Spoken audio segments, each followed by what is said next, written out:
పర్వాలేదులేండి. అంటే వెళ్ళి రావాలా రమ్మంటారా అని అడిగా.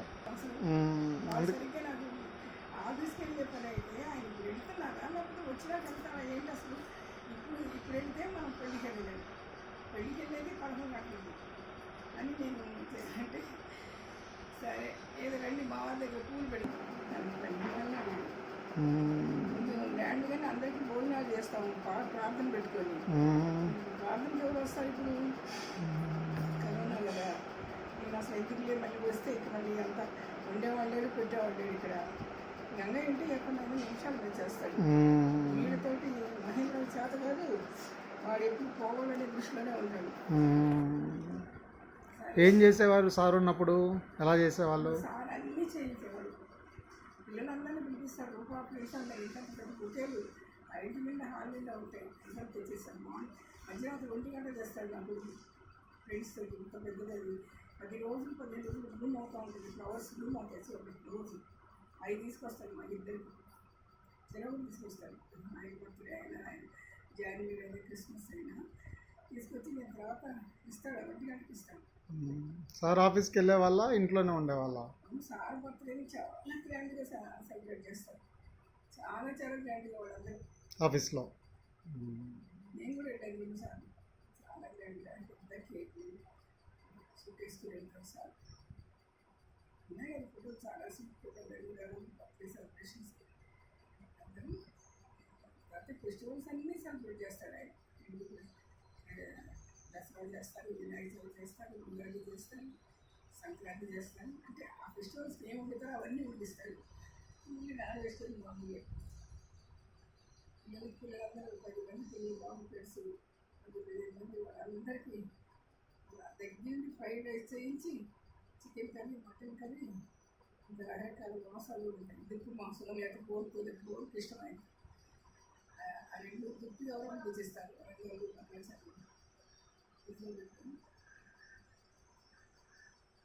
అందుకని సెలబ్రేట్ చేసుకుంటాడు ఆయన.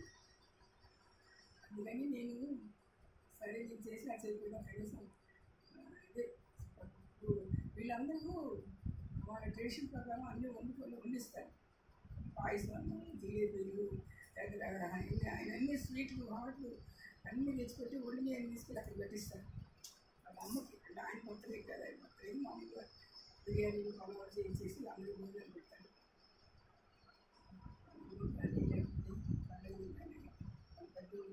చేస్తాను. తర్వాత బట్టలు తీసుకొస్తాను, నాకు ఇస్తాను, ఆయన ఇస్తాను.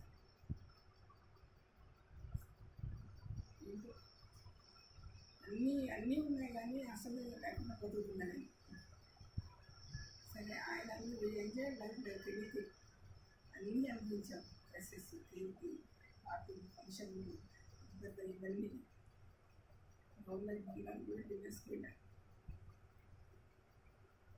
ఇంకా ఆయన లేకుండా బాబు లేకుండా దేవుడు నా లైఫ్లో బాబు లేకుండా ఉంటే అసలు ఉండేది. ఆయన లేకపోయినా ఇప్పటికి ఇదంతా గార్మెంట్స్ బుకేస్ ఉంది. ఇదంతా ఆయన వెళ్ళిపోయినా కూడా 45 వచ్చి ఒక రెగ్యులర్ 45 ఇద్దరు చనిపోయారు. ఆయన పాపం ప్రాణంగా ప్రేమించే వ్యక్తులు. ఆయన వారం పంపిస్తానికి వచ్చే వ్యక్తులు.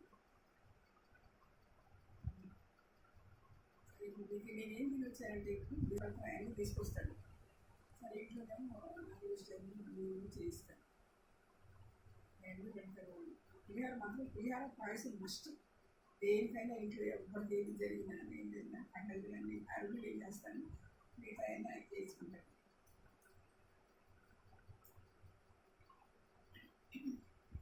కానీ ఈ ప్లేస్లో నాకు లేడు కదా. నేను అందరు పిల్లలు ఉంటారు, పిల్లలు ఉన్నారు, వాళ్ళ వంశంలో ఉంటారు, లేదు కదా అందరూ కదా. అది నాకు చాలా బాధకరమైన విషయం. చాలా బాగా ఏదో పెళ్ళి పిల్లలు ఒక్కడున్నా కూడా వాడి తర్వాత ఒకరు ఉన్నారు, వాడి కొడుకు అని చెప్పుకోవడానికి అసలు కూడా లేకపోయారు. దేవుడు అంత మంచి కొడుకు ఇచ్చి చెల్లప్ప గారు. No doubt is a lovely boy. ఇద్దరు దీనివల్ల కూడా బాగా నలిగిపోయాడు, కానీ చనిపోవడానికి వేరే కారణం అంటే హార్ట్కి అలాంటి ప్రాబ్లం వచ్చింది. కానీ ఎవరు కనపట్లేదు చివరి నిమిషం దాకా. టెస్ట్లు అయితే చేశారు, కానీ పెద్ద డాక్టర్స్ అదేదో బాండ్ చేసేస్తారన్నారు. అని ఆయన బాండ్ చేసేయడం వద్దు ఏమిటన్నా, అస్సలు వాటికి ఇష్టం లేదు. నేను పెళ్లి చేసుకుంటే అమ్మాయి చెప్తావా ఈ విషయం అన్నాడు. ఈ రచన వదులుకున్నా తర్వాత ఎంత బోర్డు మంది చేసుకుంటానండి మళ్ళీ వద్దు మా పేరెంట్స్ విషయం చెప్పుకున్నాను బాగలేదని అంటే తెలిసి. తర్వాత ఇంకో గొప్ప విషయం ఏంటో తెలిసి ఫస్ట్ క్లాస్ చదువుతుంది. మంగళగిరి నుంచి వచ్చి ఇక్కడ రైల్వేలో నెల్లి చేశాను. అక్కడ స్కూల్ ఉంది, 7th అడ్వెంట్. యోహాన్ టీచర్ ఉండేది, కొంచెం దగ్గరికి చేస్తాడు లేదు. మమ్మీ యోహాన్ టీచర్లు నన్ను పిలిచారు తెలుసా ఏదో ఇదన్నమాట. సరే ఒకసారి ఒక బాబు స్కూల్ వెళ్ళిపెట్టిన బయటకు వచ్చి ఏడుస్తున్నాడంట. ఈ పెద్ద మనిషి ఏంటి ఎందుకు బాబు ఏడుస్తున్నాను, కారు రాలేదు బయట ఉంచుంటాను కదా, ఏడుస్తున్నాను 10 రూపీస్ పారేసుకున్నాను, మా మమ్మీ కొట్టుద్ది అని చెప్పింది. వాడు ఒక క్లాసు. అయితే ఏడవ బాబు అని కారు ఎక్కి ఇంటికి వచ్చేస్తే మా అక్కయ్య కొడుకున్నాడు. వాడు మొన్న చెప్పాడు సమాజ్ దగ్గర వచ్చేసి మా అక్కయ్య కొడుకు అంటే అన్నయ్య చూశాడంటే నేను లేదు మా వారు లేదు, వాడు ఉన్నాడు. అన్నయ్య అన్నయ్య 10 రూపీస్ ఇవ్వన్నయ్య. ఎందుకు నా 10 రూపీస్ అంటే ఇవ్వన్నయ్య ప్లీజ్ అన్నయ్య అని వెంటబడ్డాడంట.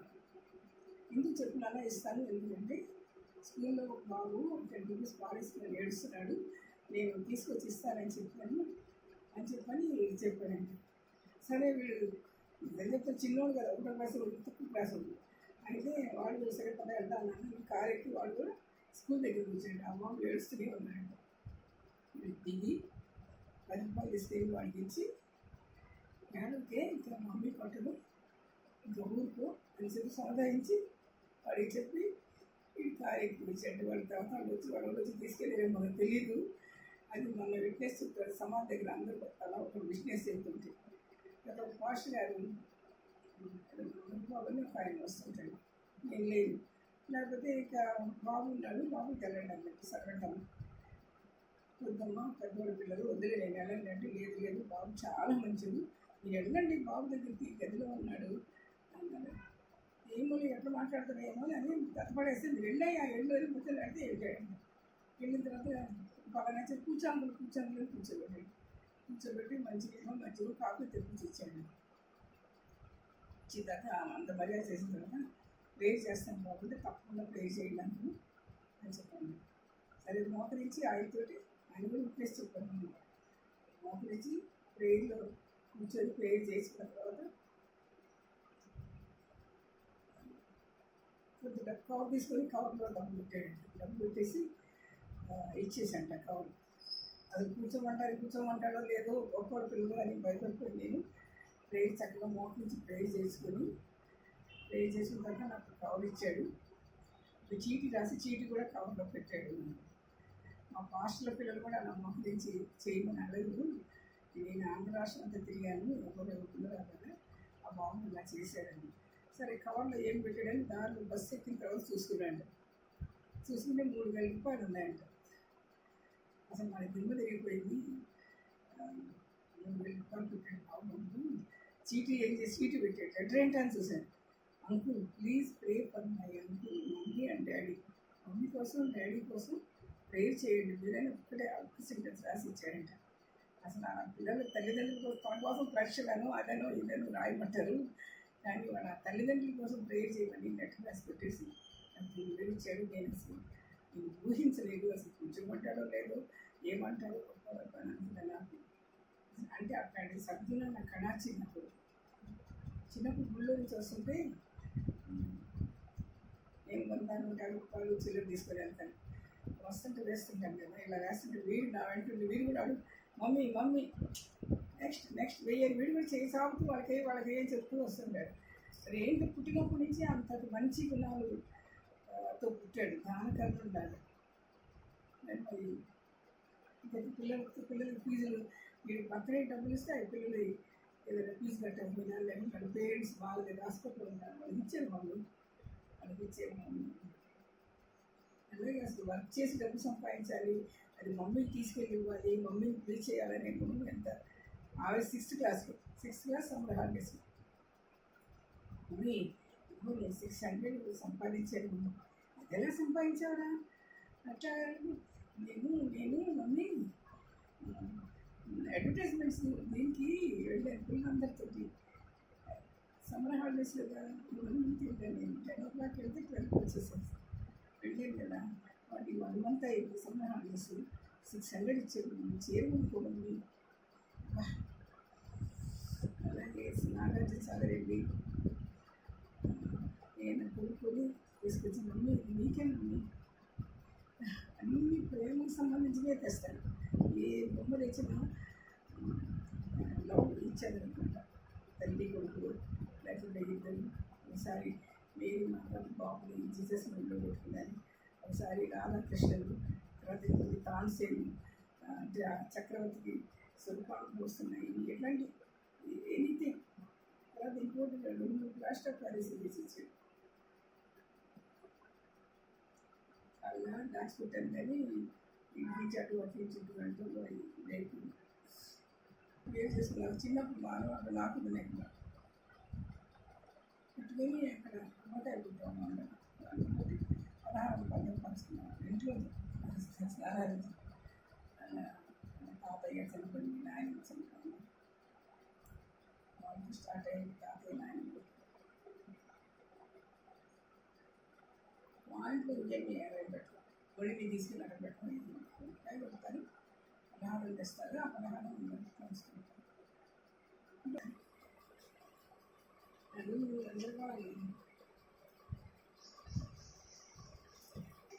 వింటున్నాయి కానీ ఇవన్నీ వింటున్నాయి పెట్టుకునేట్టుగా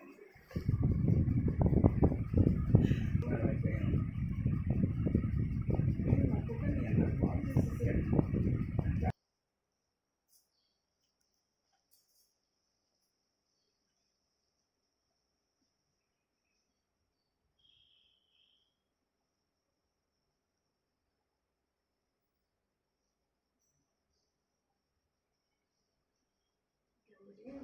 శ్యామల కానీ మా బావగారు ఉన్నారండి. మా పూట నా దగ్గర ఒకటి వాడు తీసుకెళ్ళిపోయాడు జీకే.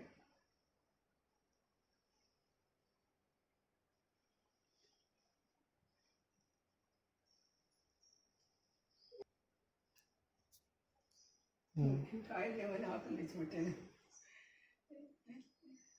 అలం పుష్పం పత్రం అంటారు కదా,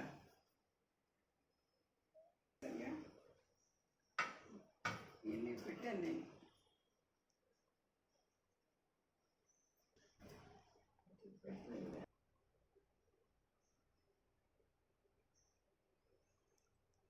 ఇలాంటివన్నీ మహిళలు బాగా చేస్తారు.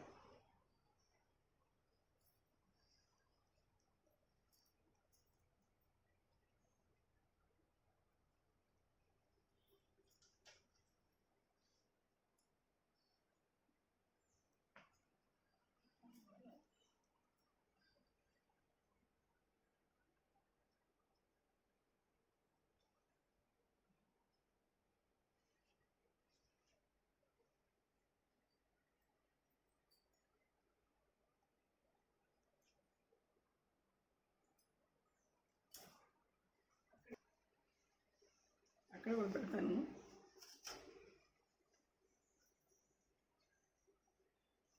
ఆయన కూడా ఫోటోలు తీస్తారు అన్నీ.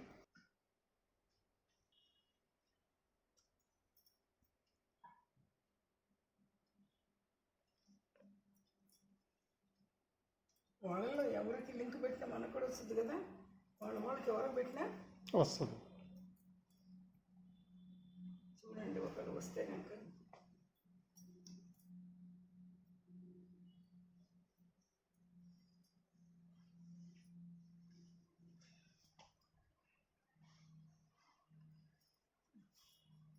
ఏంటో కొడుక్కి దండం పెట్టి కొడుక్కి కర్మకాండాలు చేశాం మేము, అది దురదృష్టం.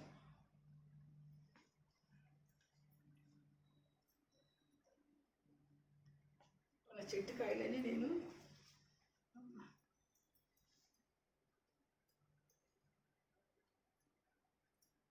డిసెంబర్ 25th ఏ ఇయరు?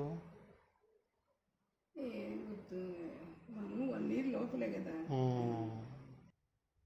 అప్పుడు అవన్నీ తీయాలి బాగుంది.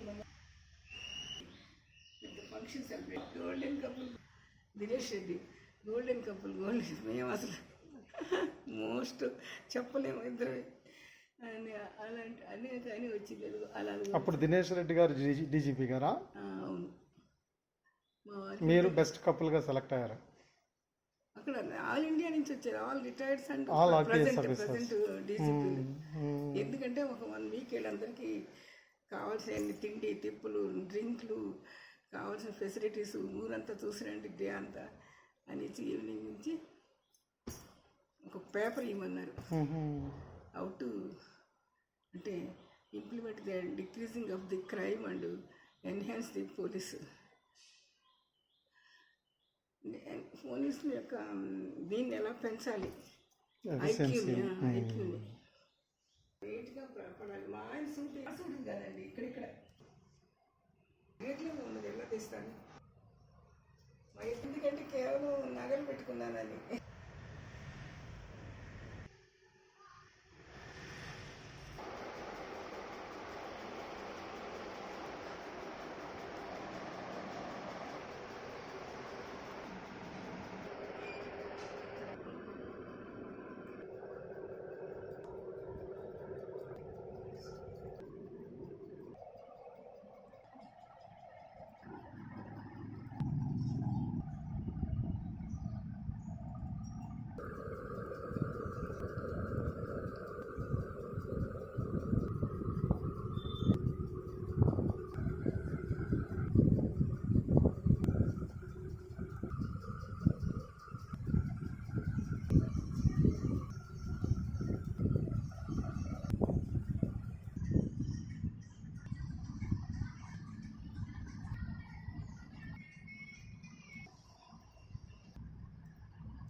మహాసముద్రం భాస్కర్ గారు, ఎం భాస్కర్ ఐపీఎస్ రిటైర్డ్ డీజీపీ గారు ఒక 1 జూలై 1951లో జన్మించారు. 26 సంవత్సరాలకే 1977లో ఐపీఎస్ ఆఫీసర్ అయ్యి ఎస్విఈ యూనివర్సిటీలో చదివి ఎస్విఈ యూనివర్సిటీ నుంచి తిరుపతి యూనివర్సిటీ నుంచి మొదటి ఐపీఎస్ ఆఫీసర్గా ఖ్యాతికెక్కారు. తర్వాత 34 సంవత్సరాల సుదీర్ఘ సర్వీసులో రాష్ట్రానికి, ఉభయ రాష్ట్రాలకి, ఆంధ్రప్రదేశ్ తెలంగాణ రాష్ట్రాలకి మంచి సేవలు అందించి పోలీస్ డిపార్ట్మెంట్లో పోలీస్ ఎఫిషియన్సీని పెంచారు. వరంగల్లో, నెల్లూరులో, కడపలో వివిధ సమస్యాత్మక సందర్భాల్లో కూడా సమర్థంగా నిర్వర్తించి 4 ముఖ్యమంత్రులు వైఎస్ఆర్ దగ్గర, 5 ముఖ్యమంత్రులు వైఎస్ఆర్ దగ్గర, మరి చంద్రబాబు గారి దగ్గర, రోసయ్య గారి దగ్గర, కిరణ్ కుమార్ రెడ్డి గారి దగ్గర సమర్థంగా పరిపాలించి మంచి పేరు ప్రఖ్యాతులు తెచ్చుకొని సమాజం కోసం, సమాజంలో సమానత్వం, సమాజంలో న్యాయమైన వాటా కావాలని తప్పించిన మంచి మనిషి ఐపీఎస్ రిటైర్డ్ డీజీపీ భాస్కర్ గారు. ఈరోజు ఆయన లేని సందర్భం, ఆయన చనిపోయి 3 సంవత్సరాలు మరి ఆయన చనిపోయి 4 సంవత్సరాలు అవుతుంది. ఈ సందర్భంలో ఆయన గుర్తు చేసుకుంటూ ఆయన భార్య నాగేశ్వరి భాస్కర్ గారు వొకేషనల్ ట్రైనింగ్ ఇన్స్టిట్యూట్లో ప్రొఫెసర్గా రిటైర్డ్ అయిన నాగేశ్వరి భాస్కర్ గారు మరి ఆయన క్షేమంగా ఉండాలని, ఆయనని పునరుద్ధానంలో, రిజరక్షన్లో తిరిగి కలుస్తాననే ఒక నిరీక్షణతో ఆమె వేచి చూస్తున్నారు. ఆమెని దేవుడు మరి సంతృప్తిపరచాలని అటోన్మెంట్ ప్రొఫిషియేషన్ ద్వారా వచ్చిన పాపక్షమాపణ, శాంతి, సంతోషాన్ని తను అనుభవించే విధంగా నాగేశ్వరి భాస్కర్ని దేవుడు దీవించాలని కోరుకుంటూ, యువకులు ఎం భాస్కర్ గారు ఐపీఎస్ గారిని మరి మోటివేషన్గా తీసుకొని, మోడల్గా తీసుకొని వాళ్ళ భవిష్యత్తు కొరకు కష్టపడి పనిచేయాలని, ఏం చేసినా ఎఫిషియెంట్గా చేయాలని కోరుకుంటూ మరి M Bhaskar IPS retired DGP గారికి సంస్మరణ తెలియజేస్తూ ముగిస్తున్న Ratnam Boraga, engineer, civil engineer. Thank you.